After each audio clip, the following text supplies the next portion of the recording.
Hello everyone, स्वागत है आप सबका इस ड्रामा के लास्ट पार्ट में। तो जैसा कि इस एपिसोड की स्टार्टिंग में हमने देखा कि यहाँ पर सबको पता चल जाता है कि एक्चुअल में गोयन ही उनकी कंपनी का सीईओ है। यांजी ये देख करके शॉक्ड हो जाती है। यांजी को तो इस बारे में कुछ पता ही नहीं था।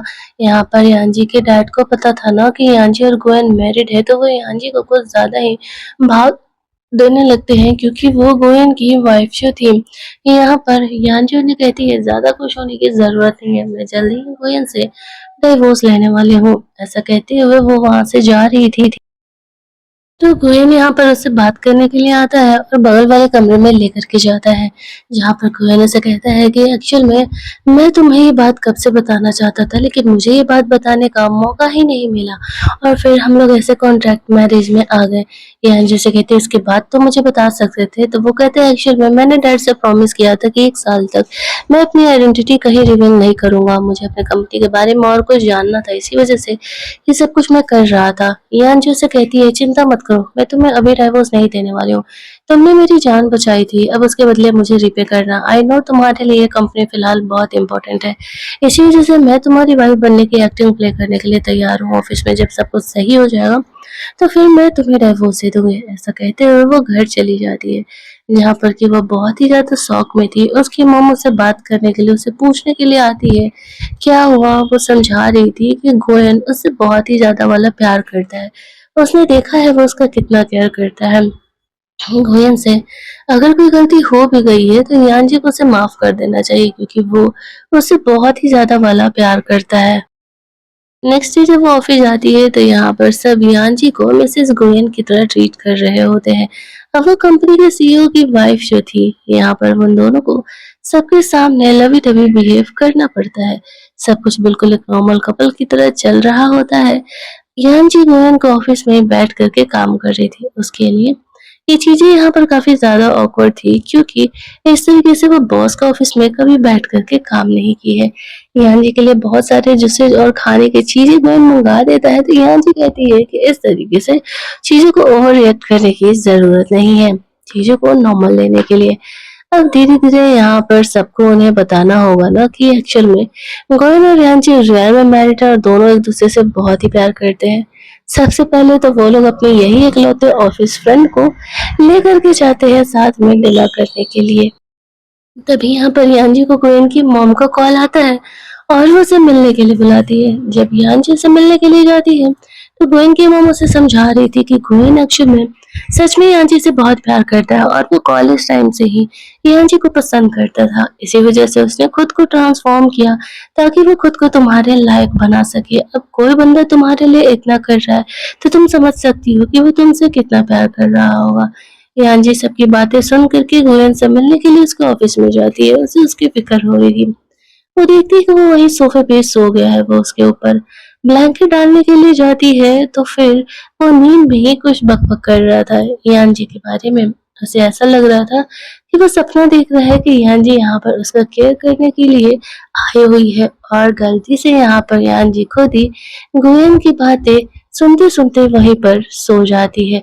थोड़ी देर बाद जब यहाँ पर गोयन जगता है तो देखता है कि यांजी उसे इस तरीके से हग करके सो रही है। उसे तो भरोसा ही नहीं होता है। तो यांजी को जगाता है तो यांजी यहाँ पर कुछ ज्यादा ही ऑकवर्ड हो जाती है, और वो उसे कहती है कि एक्चुअल में वो उसे ब्लैंकेट डालने के लिए आई थी और वो यहाँ पर सो गई है। उसे ये भी बताती है कि एक्चुअल में वो चाहे तो उसके घर चल सकता है। वो, उसकी मॉम और गोयन तीनों साथ में बैठ करके खाना वाना खा रहे होते हैं। पहले की तरह ही गोयन यहाँ पर सबके लिए खाना बना रहा था। अब तक यांजी ने नहीं बताया था कि एक्चुअल में गोयन उनकी कंपनी का बॉस है, तो उसकी मॉम उसे उसी तरीके से नॉर्मली ट्रीट कर रही होती है। वो उन दोनों को समझाती है कि उन दोनों को लड़ाई झगड़े नहीं करना चाहिए।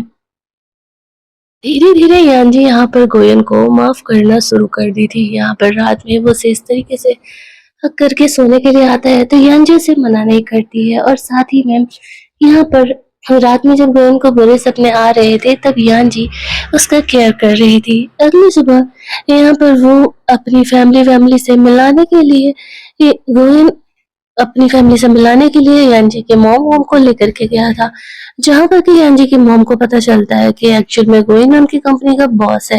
अब उन्होंने कभी ये उम्मीद नहीं किया था कि एक्चुअल में यांजी की शादी सीधे उनकी कंपनी के बॉस से ही हो जाएगी। ये उनके लिए तो बहुत ही बड़ी वाली बात थी। सब कुछ यहाँ पर सही चल रहा होता है, तभी यहाँ पर हम लोग देखते हैं कि यांजी के डैड अपनी बेटी को लेके यहाँ पर आ जाते हैं, जिसे देख करके यांजी की मॉम बहुत ही ज्यादा वाला गुस्सा करने लगती है। ये कहते हुए कि तुम्हारी हिम्मत कैसे हुई दोबारा यहाँ पर आने की।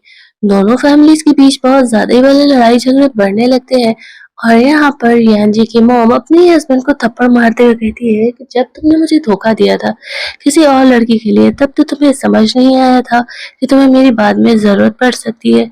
यहाँ पर यांजी भी अपने सिस्टर जी को अच्छा खासा सबक सिखाती है और कहती है कि खबरदार जो दोबारा कोइन के साथ कभी फ्लर्ट करने का कोशिश भी किया तो।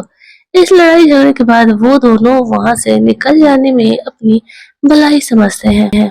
नेक्स्ट डे वो लोग यहाँ पर गोयन के डैड से मिलने के लिए हॉस्पिटल में जाते हैं। वो ठीक थे और उन्हें यांजी को अपने घर की बहू बनाने में कोई प्रॉब्लम नहीं था, क्योंकि वो जानते थे गोयन यांजी से बहुत प्यार करता है। तभी यहाँ पर यांजी को एक लॉयर का कॉल आता है और जब वो उससे मिलने के लिए जाती है तो उसे पता चलता है कि एक्चुअली में गोयन और उसकी फैमिली ने यांजी के नाम पर 500 मिलियन के शेयर्स ट्रांसफर कर दिए हैं। अब यांजी को समझ नहीं आता है कि उन लोगों ने एक्चुअल में ऐसा किया क्यों।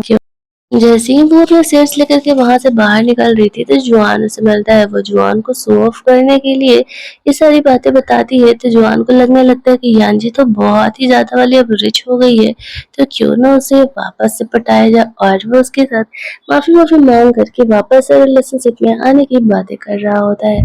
यांजी वहां पर उसे अच्छा खासा सबक सिखा करके गोयन से मिलने के लिए चली जाती है।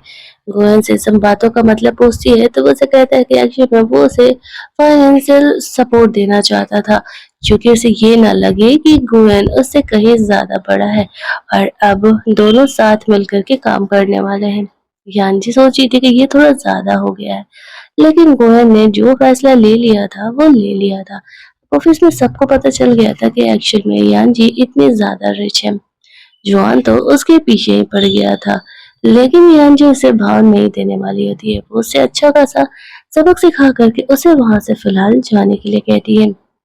जब वो यहाँ पर न्यून से पीछे छुड़ा करके लेट नाइट घर जा रही होती है, तभी यहाँ पर वापस से कुछ गुंडे लोगों से परेशान करने के लिए आ जाते हैं और यहाँ पर जॉन वापस से हीरोइक स्टाइल में बीच में आता है और वह यहाँ पर यांजी को सेव करता है।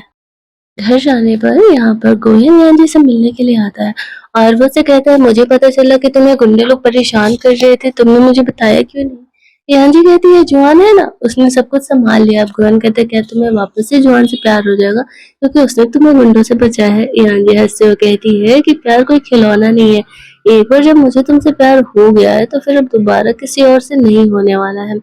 वैसे भी मुझे पता है कि जुआन फुद्दू है और उसकी इन सब हरकतों से कोई फायदा नहीं होने वाला है। अगले दिन जुआन यहाँ पर वापस से इस तरीके से यांजी को पटाने का कोशिश कर रहा था, तभी वहां पर गोयन आ जाता है। गोयन के सामने तो भला जुआन कुछ बोल नहीं सकता था और वो चुपचाप वहां से निकल जाता है।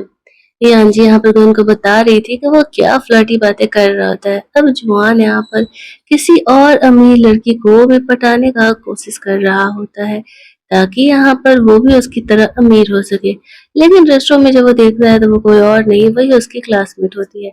उसे भी पता चल जाता है कि यांजी एक्चुअल में इतनी ज्यादा रिच हो गई है, तो वो भी उससे यहाँ पर माफी माफी मांगने के लिए आ जाती है। अमीर लोगों से कौन ही दोस्ती नहीं रखना चाहता। वहां से गोयन यांजी को रिसीव करके जब लेकर के जा रहा होता है तो वापस से उनकी कार का एक्सीडेंट हो जाता है। यहाँ पर यांजी को सेव करने के चक्कर में गोयन थोड़ा सा ज्यादा इंजर्ड हो जाता है और फिर जल्दी जल्दी यांजी उसे वहां पर हॉस्पिटल लेकर के जाती है। उसके डैड भी यहाँ पर आते हैं। यांजी बहुत रो रही थी, उसे गोयन की बहुत ही फिक्र हो रही होती है कि कहीं उसे कुछ हो मत जाए। डॉक्टर उसका ट्रीटमेंट करके उसे बाहर लाते हैं, हालांकि गोयन अभी बेहोश था। थोड़ी देर बाद उसे होश आता है। उसकी मॉम भी यहाँ पर उसे देखने के लिए आई हुई थी और यहाँ पर वो ये देख करके काफी सुकून में होती है कि फाइनली उनका बेटा ठीक है। इसके बाद हमें कुछ दिनों बाद का सीन दिखाया जाता है जहाँ पर कि गोयन यांजी से कहता है कि क्यों ना इस कॉन्ट्रैक्ट रिलेशनशिप को खत्म करके हम लोग यहाँ पर एक रियल रिलेशनशिप में आते हैं, सच में एक दूसरे को डेट करते हैं और फिर शादी वादी के बारे में सोचेंगे। भले ही हमने यहाँ पर पहले ही शादी का सर्टिफिकेट ले लिया है। कुछ सोचने के बाद यांजी यहाँ पर गोयन की इस बात को हाँ कह देती है। वो उसे रिंग देकर के अपनी गर्लफ्रेंड बनने के लिए ऑफर करता है। यांजी उसके इस प्रपोजल को हाँ कह देती है और इसी हैप्पी एंडिंग सीन के साथ हमारे इस ड्रामा का भी यहाँ पर एक हैप्पी एंडिंग होता है। कहानी अच्छी लगी हो तो वीडियो को लाइक शेयर करना, चैनल को सब्सक्राइब करना। मिलते हैं हम लोग एक और नई कहानी के हिंदी एक्सप्लेनेशन में।